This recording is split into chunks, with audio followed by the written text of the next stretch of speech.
afternoon. Welcome to Women at the Frontline this afternoon. On this episode, I have Dr. Zahara Nampewo, who is a teacher of law at the School of Laws at Nampeewo University. A woman who you will be admiring and who can inspire you at all fronts.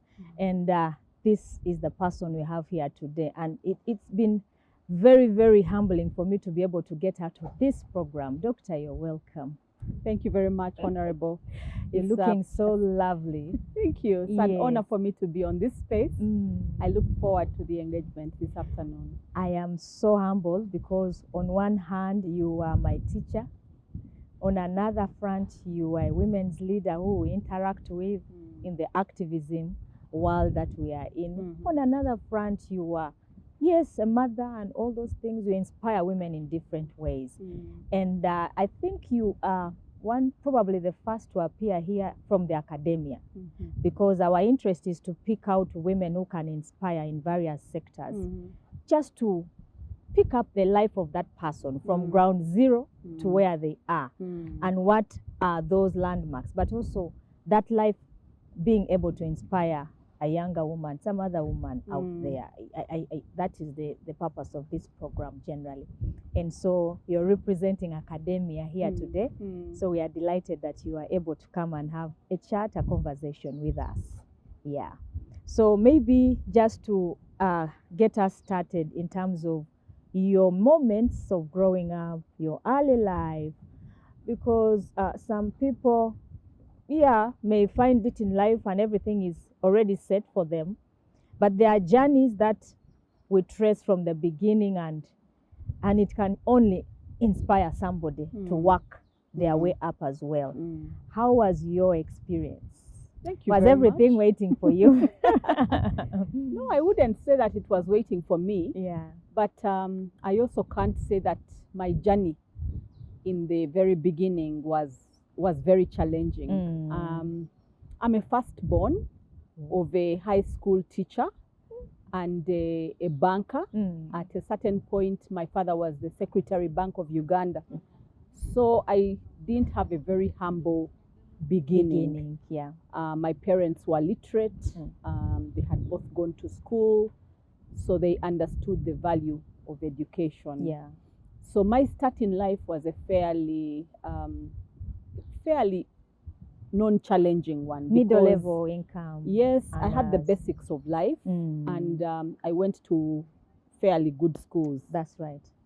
I'm one of those who had the opportunity to attend nursery school. You know, many average Ugandans don't go to nursery school, but I did go to nursery school. Yes. And I had a smooth sailing in primary school. I went to one of the very best girls' high schools in Uganda at that time. I went to Gaza High School where I stayed for 6 years.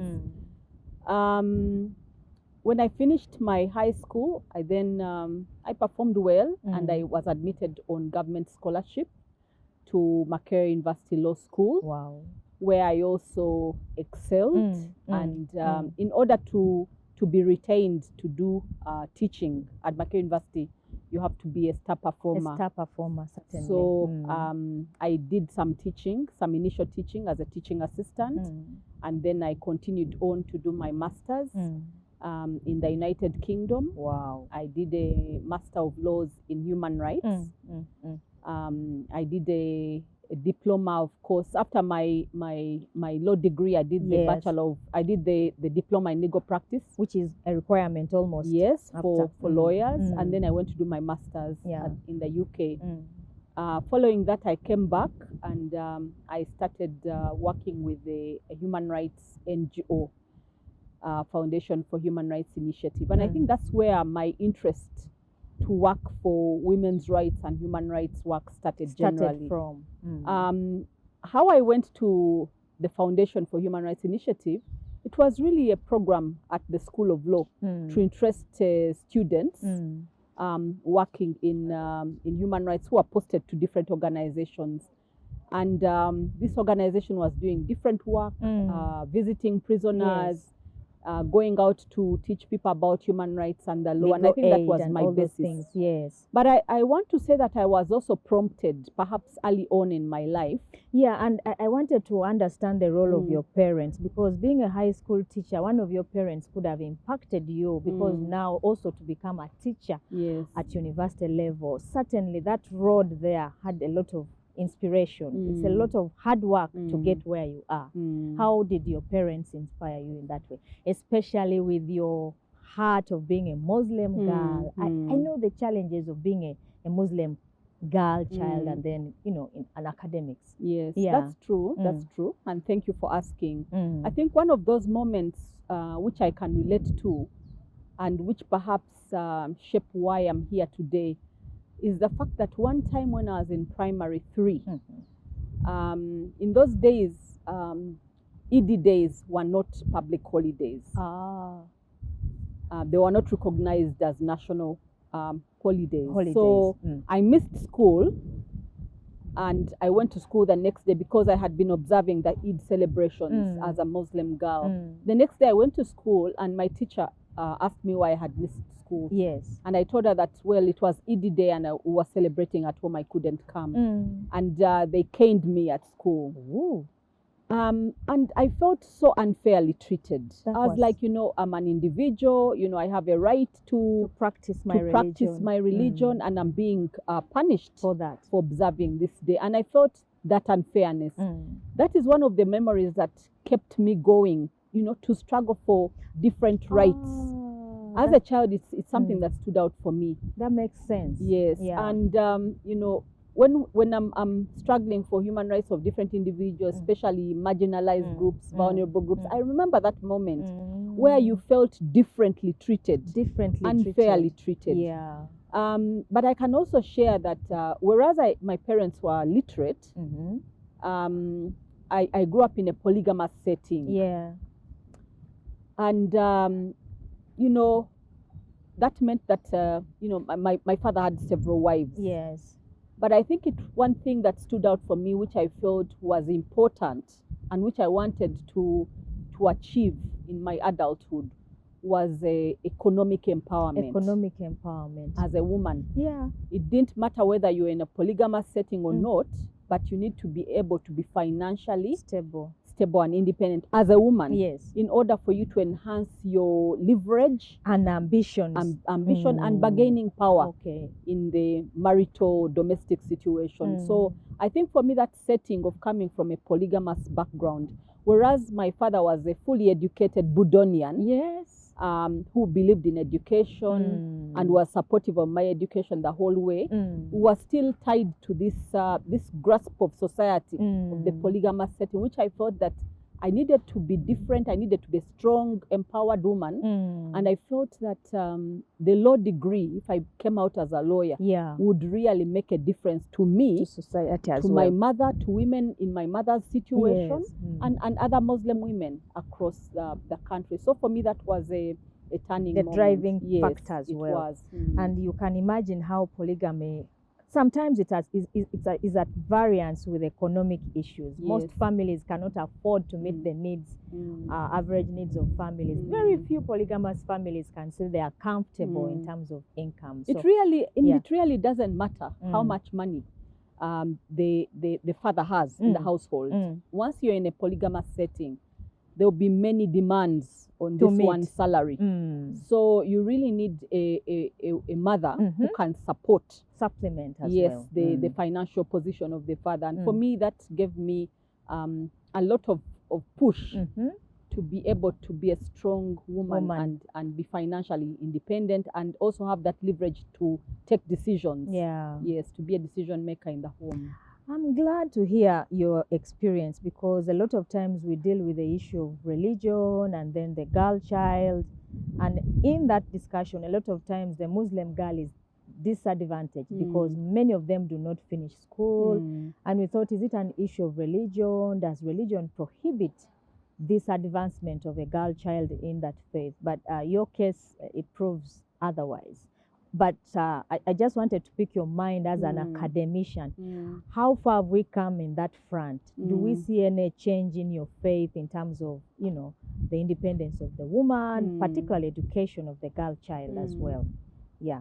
I mean, we all have the right to practice and profess our faith yes. and religion. It is a constitutional right. It's just that in this setting, where a polygamous setting, there are always challenges, mostly economic, because there will be too many dependents on, you know, and the means, the economic means are always limited. Yeah.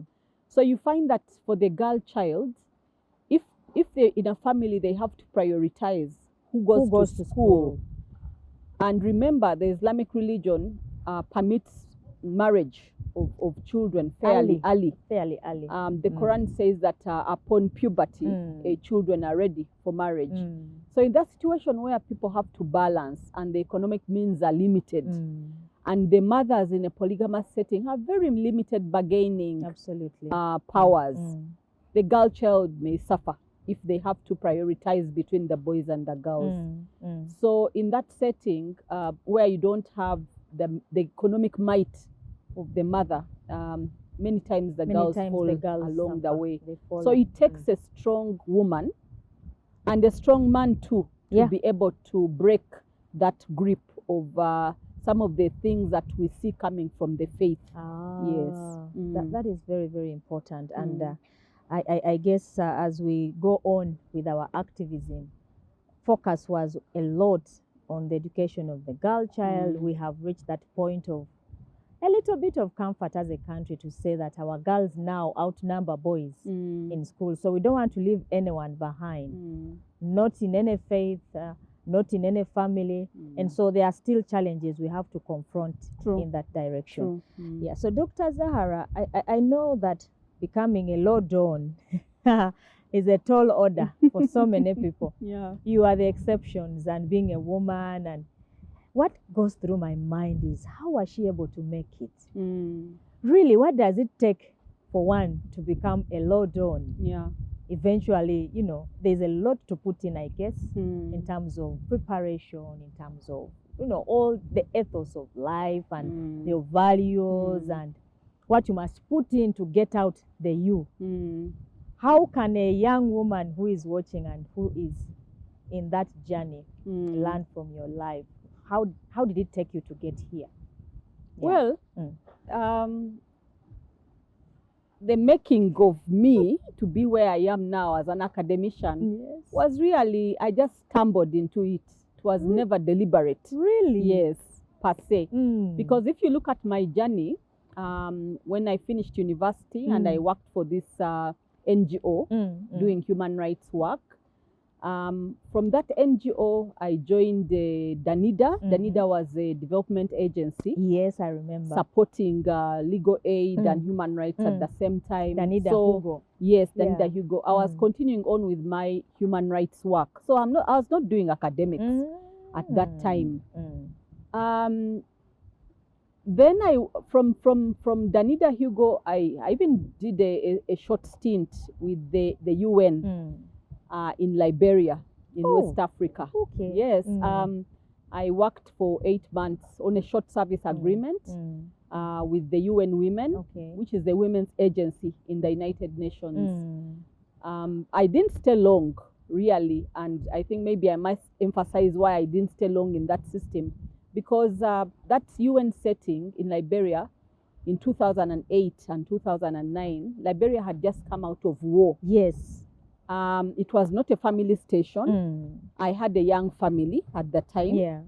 I was a wife and a mother, and it was a setting where I had to work away from my family. Away from a young family. Yes. So I had to make a decision at a certain point whether this was the life I was going to lead. And what was the priority? Or whether I would go back home. So it was a good setting. It was good exposure. And I can say, very strongly that it helped to make who I am today. Because when I was in Liberia, I worked with the Women's Legislative Caucus. They had the Women's Caucus in Parliament, where we supported them to do gender analysis of the Yes. different laws. They were also going through a truth and reconciliation commission. Processes. Yes. Yeah. So we were working with these women, both in the communities and in the legislature, to be able to participate, to, record the voices of women. And I could really see that we needed to work more with different women groups. When I had to take the decision to come home, then it occurred to me that I've been working with different community groups and women at different levels in Liberia. What is it that I can do back home? Okay. So I returned from the UN. I decided to come home and mind my young family. Okay. At that time, I said, if I have to do an international posting, it will be later on. Much later in life. Yeah. And then that is when I plugged into the academia.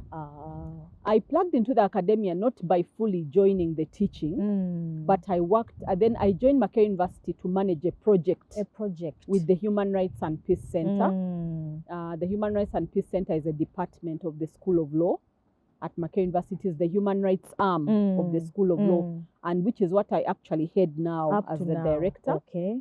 So I joined as a project officer to manage a project on conflict in northern Uganda. Wow.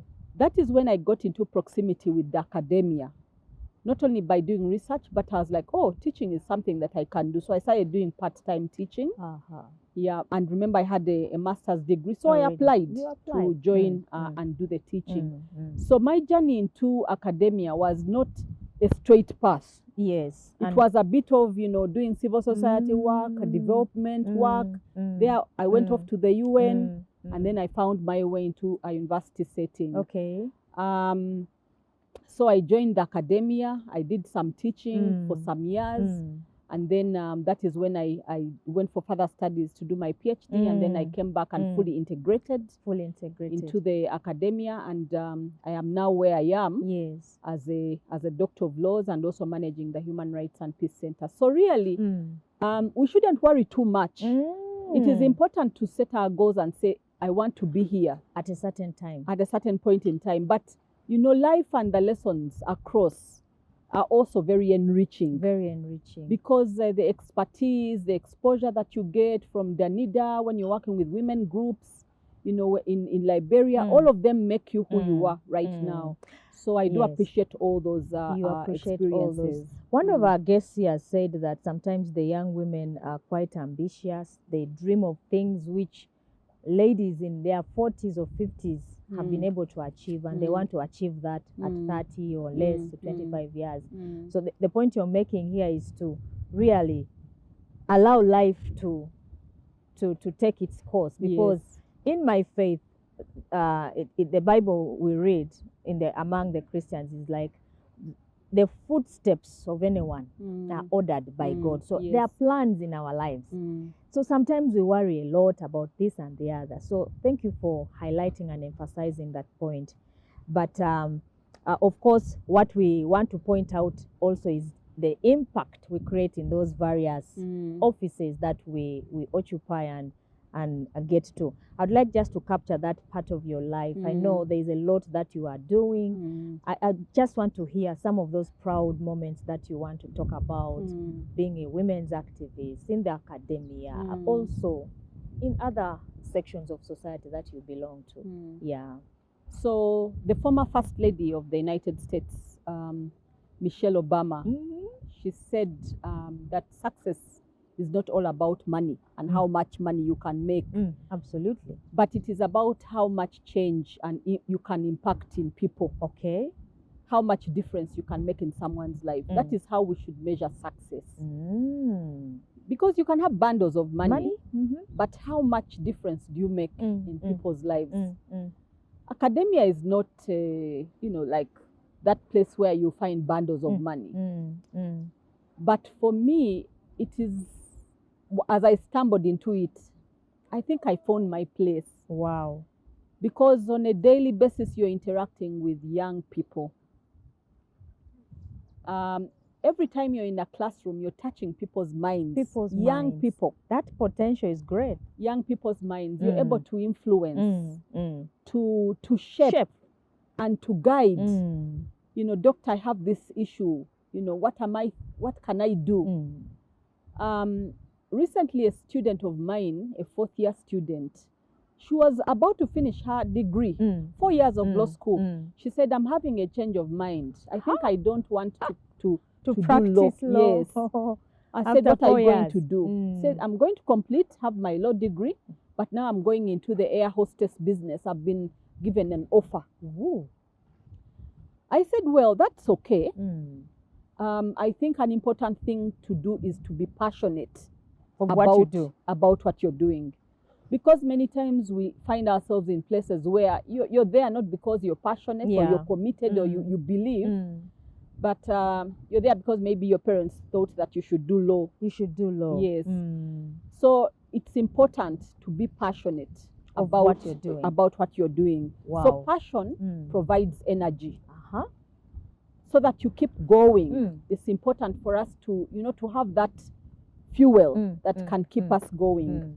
And Oprah Winfrey, the renowned Oprah Winfrey said that passion is what will allow you to focus on something. And of course, it gives you that excitement. The excitement, the zeal. Yes. To wake up every morning. Yeah. For me, teaching does that for me. Wow. Because you are with young people, but also academia is not just classroom teaching. It is research.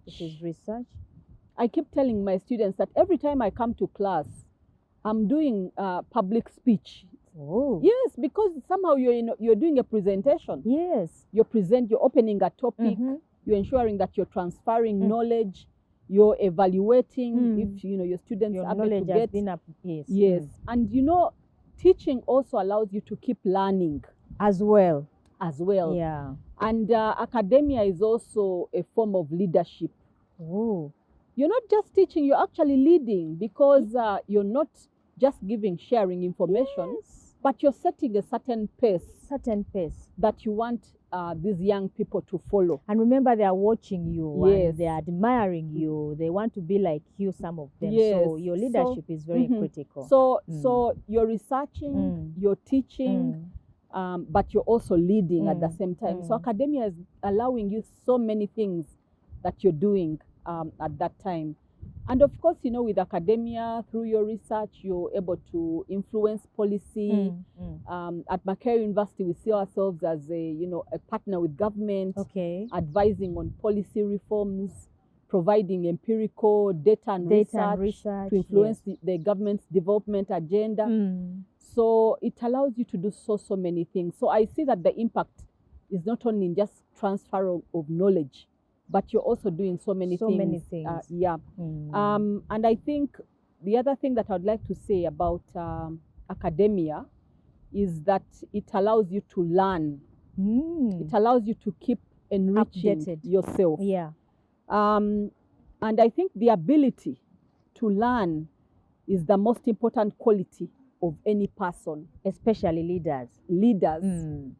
And we are all leading. Even mothers in homes are leaders. Even fathers are leaders. So how do you keep yourself updated, relevant, rejuvenated? You have to keep learning. So if you're going to be a good teacher, you have to keep researching, especially now in the IT age. Wow. When everything is exactly there. Because you're in our days, we used to go to the library to read cases. These days you're talking about a case and the student is checking on their phone for the case. So you'll be saying this case is 1993, then they said no. But there is an amendment to this law which came out yesterday. So you have to always be able to learn. So it is important as a teacher. I think the impact also is in the ability to keep reinventing yourself. And re-energizing yourself by being able to learn all the time. Those are very powerful lessons, Dr. Zahara. I know we'll be able to break it down after this program to engage further on your thoughts and what young people must be able to look out for you are indirectly actually mentoring and inspiring through this program. And so would like just to understand now the state of Macquarie University, because I think also what we want to see is more women spreading across all the sectors of the country, of the region, in the world, because we still have challenges in parity and numbers. Yes. Even when so many women have come out and are occupying these spaces, we still have issues of parity. Doctor, I'd just like to pick your thought on that. How are we doing in the law school, Makerere University, the numbers generally in the country? What are your thoughts to that? Well, yes, thank you, Honorable, for that question. I think Makerere University is a reflection of what is in the country generally. We did a study in 2018 where we discovered that whereas there's a gender equality policy of the university which is aiming at least 33% female staff versus the male staff, we are still at 29%. Ooh. So we haven't even reached the 1/3 target. We are still at 29%. So that means that the numbers in terms of the faculty itself, the staff, is still lower. It's still lower. The men are in a majority representation. In a happy note, we are seeing higher numbers of female enrolled. Is that so? Yes. Wow. In terms of the entry, the females are higher. And even actually in terms of the graduation. What could be explaining that? Of course, there has been affirmative action for a while where the girls entering the tertiary institutions have the extra 1.5. People say that perhaps it is time to remove it, because actually if you look at the law school, with the 1.5, you could have about 70% of the government sponsorship as females. Yes, and the boys come in at 30%. People say that maybe it is time now to bring in the boy child and affirmative action. But I keep saying that we had 40 years or more of having more boys in the law school, you know, and even in the university. Do we need another society? I think. Do we need another 10 or 20 years so that we even this out? But at the same time, of course, the conversation is, how are we ensuring that the 1.5 affirmative action is targeting those girls who really need it? That's right. Who really need it. Perhaps me, coming from Gaza High School, you know, in the setting that I was in, maybe I could have competed probably with boys. But there is this one girl from another school down there in the rural area. Ombachi, somewhere, I don't know. You know, I don't know if that's who a girl's will need school. this 1.5. So do we need to retarget the affirmative action? Because on the grander scheme of things, you know, we are still not yet there in terms of gender parity. That's true. For boys and girls. So there is still a lot more that we still need more of that. Definitely, we still need, we may need to reevaluate this affirmative action and say, what else can we do? Is this the most effective? Can we evaluate it? But even for our, as academia, you know, as teaching staff, how do we support each other?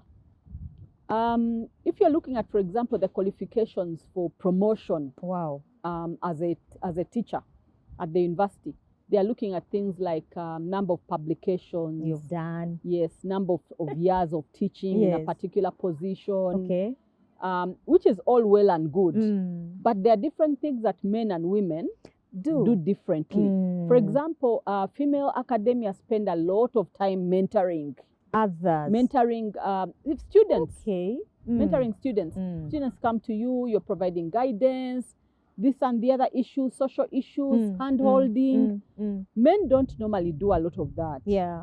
So can we find ways of adding in some other assessments, which will allow, you know, those attributes that, you know, the female academia are doing out, which perhaps the men don't do, so that we bring up the numbers. We are not saying we do away with the merit. Yes, the publications are important, but we cannot be blind to the fact that the ground is not even. It is not even. When a man goes home in the evening, he goes home to rest. And they give him a glass of tea, a glass of water, and he goes to write. When a woman lecturer goes home, you have gone home to work. You come from work and continue to work. Yes. You know, so you're continuing with the children, with the gender roles. So is there that time to do as much work as the males can? So we need to find a new way of, you know, reassessing and ensuring some kind of affirmative action. And how rewards are done. Yes, even for the female lecturers. You know, maybe some extra days for maternity leave, or can you be flexible?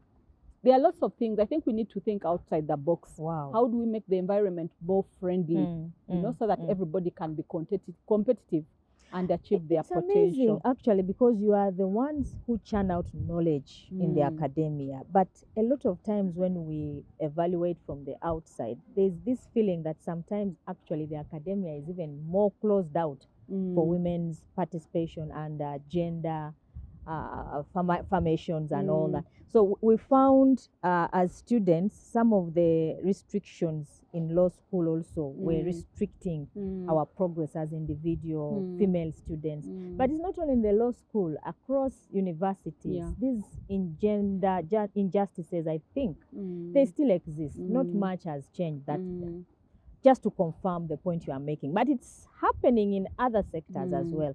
I'm imagining this corporate woman in a bank, and she has to really go through those ladders of promotion, and she has all these other challenges that tear her down, and she cannot progress in terms of the assessment that is continually done. Perhaps it's a valid question to continue engaging. Although our society seems to think now we have arrived, now we need to tilt the discussion now to boy child. But thank you for that powerful highlights in that direction. Of course, we are still capturing the impact that we have achieved. Are you satisfied with the women's work this far, women's movement, with all these issues as a law don, particularly in that field? I think you're assessing how we are been moving. Yeah. What are some of your thoughts in that direction? So I think we are not there yet. We are not there yet, but I also don't want us to judge ourselves very harshly as women in the women's movement, because what we are dealing with has been constructed for the longest time. We are not going to change it in a short time. And we are changing the minds of people. We are changing the way society is ordered. Wow. And that is not something that we are going to achieve in the short term. And there's a lot that you have to do from different fronts. Okay.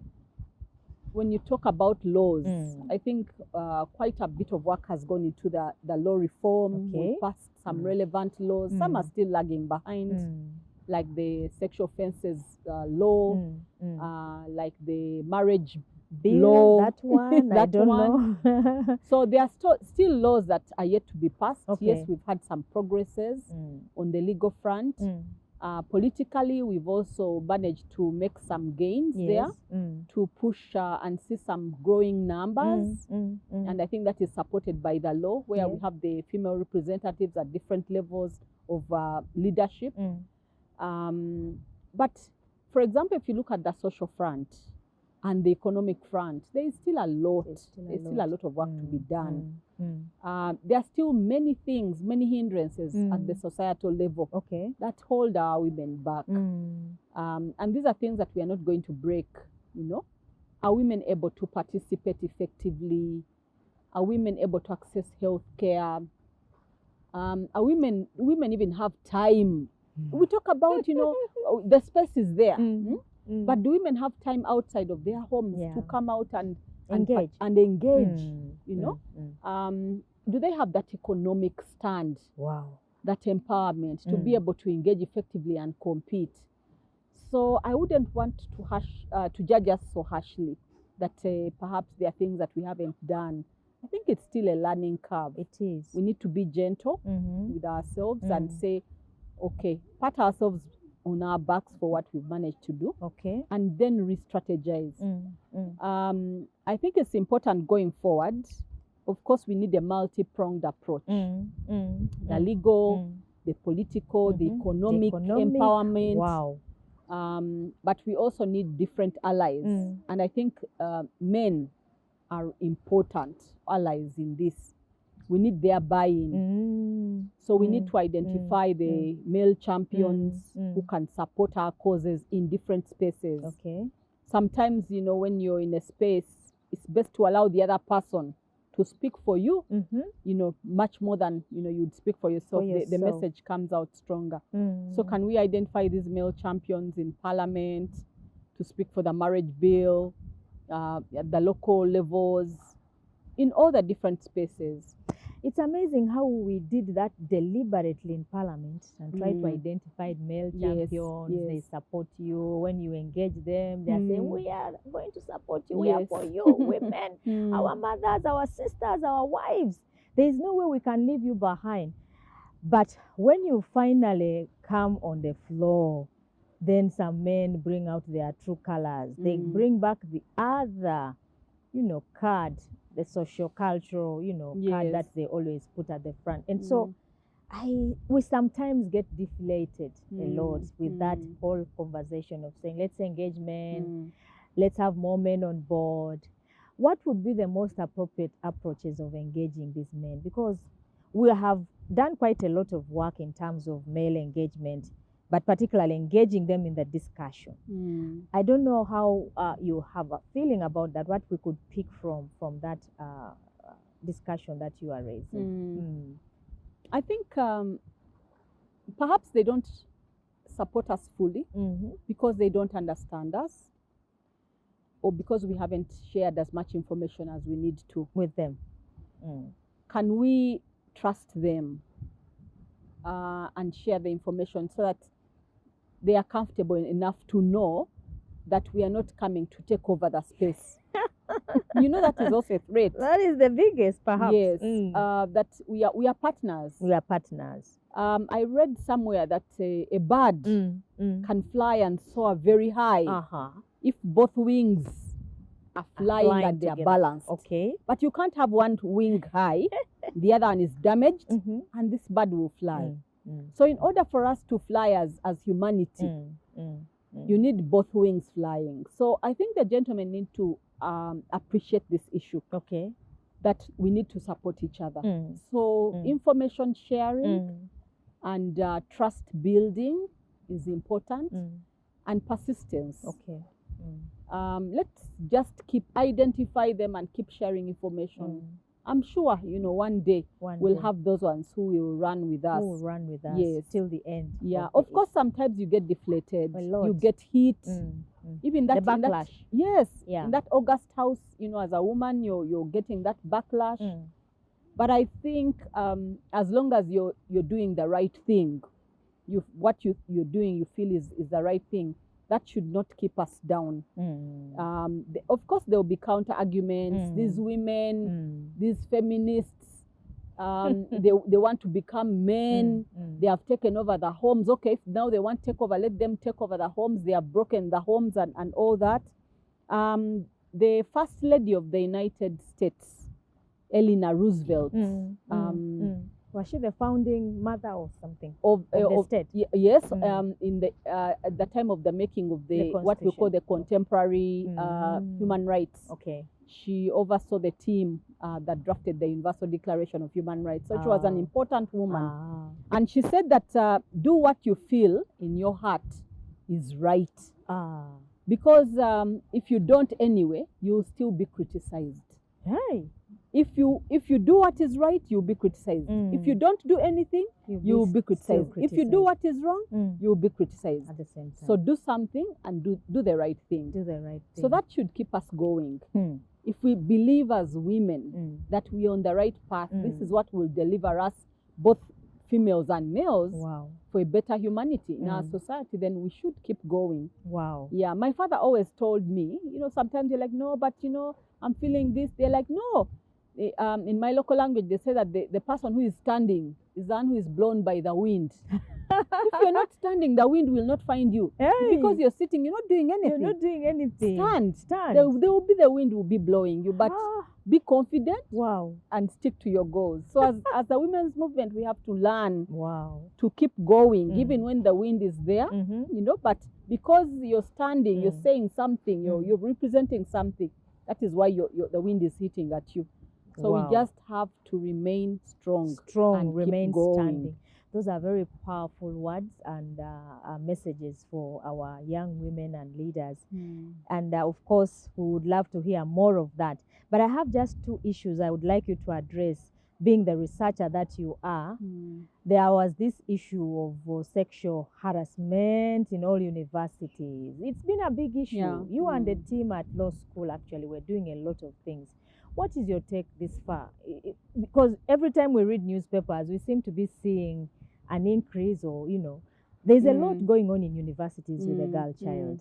The sexually transmitted marks. So every time someone sees a very high performing that's a new girl, one for me. yes, I didn't really that's what they call. transmitted. And so, how do we go around this issue? What's happening in those universities? Well, Yeah. you see, we shouldn't say that this is happening in universities alone. I keep saying that whatever happens in universities is a reflection of the greater society, the wider society We are in. When you hear sexual harassment in universities, there is sexual harassment in workplaces, there is sexual abuse in homes, there is sexual abuse in schools. But what do we do about this? Okay. I think the important thing is to have a legal and policy framework that responds, that will prohibit it and deter. With strong punishment. With strong punishment. At Makerere University, we are lucky that we have a sexual harassment policy that has been developed by a team of strong men and women at that level. But the other important thing now is to enforce. Enforcement. To be serious. The problem now is that the society itself is so restrictive that even the young men and women who face this harassment fear to come out. Will not come out. They fear to come out. But the system should be supportive enough that if somebody repeats a case, they are going to receive the necessary protection and from retaliation by this individual, and that the individual is going to be punished or brought to account and stopped from doing, repeating repeating that. So at Makerere University, the Vice Chancellor has appointed a team of what we call gender experts. Okay. A team of 100. Wow. Yes. That's a big number. That have been trained. But Makerere University is a big institution. Now, this is a pool such that if an incident happens at the School of Law, previously we used to have a team in each college to handle the case. But you'd find that if it happens at the School of Law, and now you have these peers, disciplining their own peer, they may not be very comfortable. So now when an incident happens at the College of Health Sciences, then you select a pool of individuals from elsewhere who have no conflict of interest. Of course, disseminating the policy, building confidence within the students, that something will come out of it when they report, sharing information, and also raising awareness not only to the students but also to the teachers about the repercussions. And there are also other incidents of sexual harassment that happen not only within the teacher-student relationship, but also amongst peers. We learned of an incident where there were dark areas at the university where female students coming from the library would always be harassed. You can only pass here if you allow us to touch your breasts or whatever. So those kind of cases now, increased lighting across the university. Actually, that has improved greatly. Making the spaces safer. And also the policy readjusting to new manifestations of abuse. For example, the online abuse. Oh, that's the online elephant abuse in the room now. Too big. Where you find people who have been in an intimate relationship, it breaks up. Then you see the girls' pictures all over the social media. So being able to use the policies and laws that we have in place to capture capture that and bring this person to account. So we need to adjust as the society changes. That's very powerful. And of course, being a researcher in these areas, there must be areas now you seem to be paying attention. because your output as academia informs what we do in practice. And would like just to pick your thoughts as the women's movement in Uganda, the areas that we need to pay attention to in terms of the responses, policy, practice, and all these interventions needed to take us to where we desire. Yeah. I think we've done quite a bit in the legal and policy arena. And I think we've also done something in the political. Okay. But I think where we really now need to focus is the economic empowerment. That is very important. Wow. Because there are things that you will do it to a woman in the rural area because of who she is economically that you will not do to Dr. Zahara Nampewo. Not at all. In her home. Not at all. Because of her economic position. Okay. Not to say that women who are educated and they don't suffer abuse. And, yeah, they also suffer abuse. But I think maybe it increases their leverage and bargaining power in the home. So we need to do so much more about ensuring that girls are achieving education, that our mothers and our aunties are economically independent. So as a women's movement, how do we support, for example, the women in the informal sector? The market women. Because, these ones, they are funds, their monies go directly to their families. How are we supporting them? The work environment. Yes. How are we supporting women working in the formal sector? Sexual harassment is real. It is. It is real in these corporate Public institutions, service, and yet women don't speak out. Okay. So how do we make women financially, economically strong by protecting their economic means? Wow. I think that is important. The circles, those small things where women are getting their small shillings. Yeah. Those are things that we need to really work at. Wow. And also to strengthen the society, the social norms that are positive. Let's try to avoid these things that hold women back.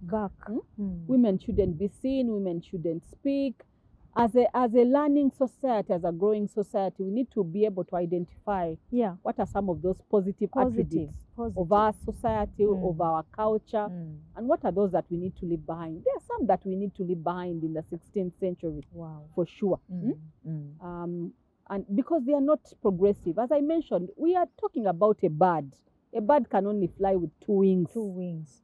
So if we keep 1 wing down, we shall never get far. Wow. So we need to really be balanced and say that let's work with the economic empowerment.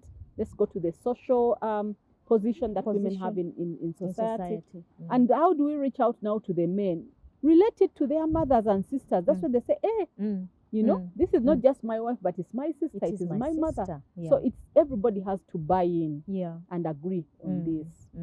So we need more buy-in from the society. So there's still a lot of work. A lot of work to be done.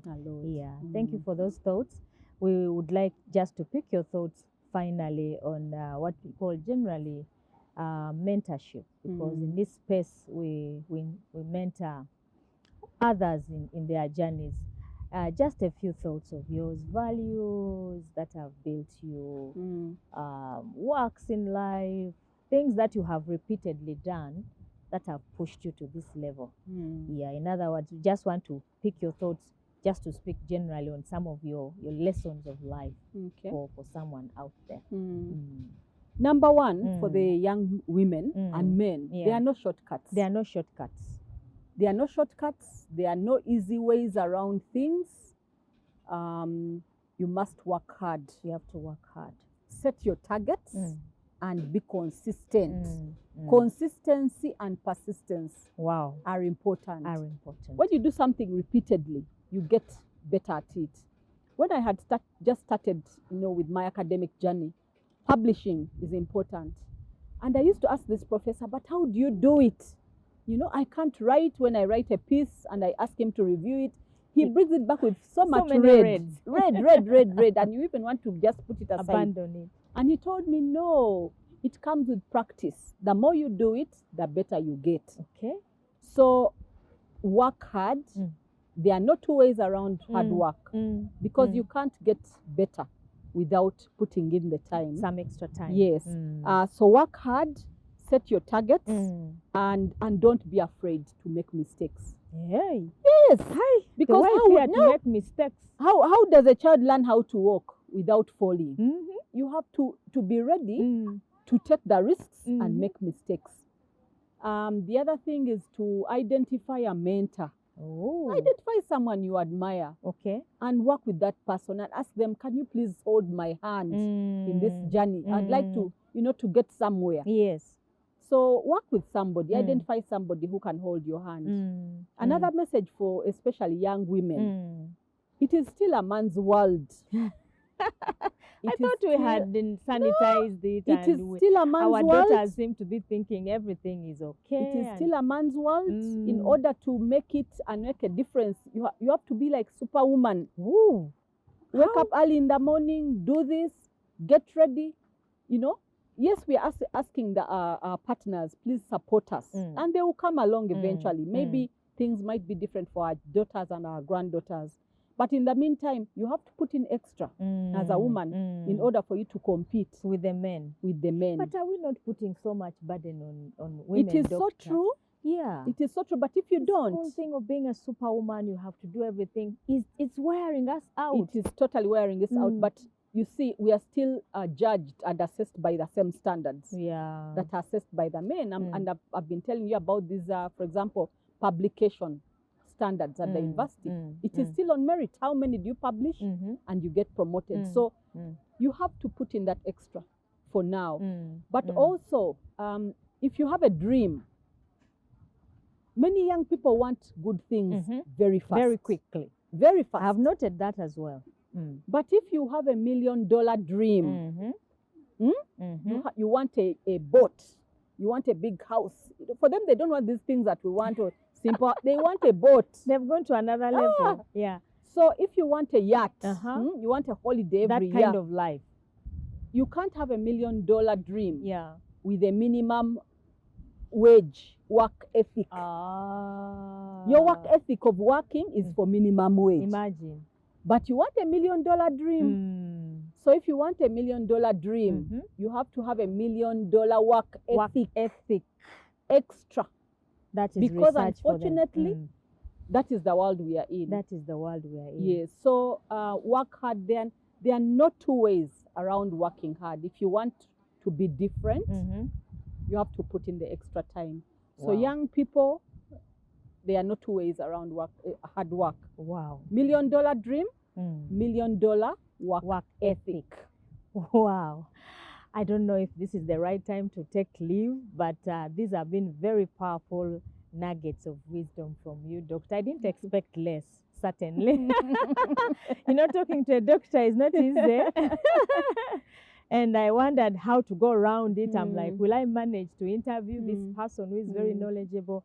But I can say it's been a very lovely interview and very rich and very, very useful for the work that we do. So I'd like to thank you so much for being here. We are hoping that life gets better for you wherever you are. Thank you. So that next time when we meet, perhaps we'll be celebrating another milestone. There's still a lot for you, I guess. Yes, I'm still also working towards that $1 million dream. Absolutely. Yes. Thank you so much. We've got to go. And thank you so much for being with us on this episode.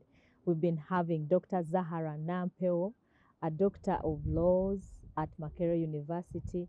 Certainly a very inspiring person. Thank you for watching us. Shalom.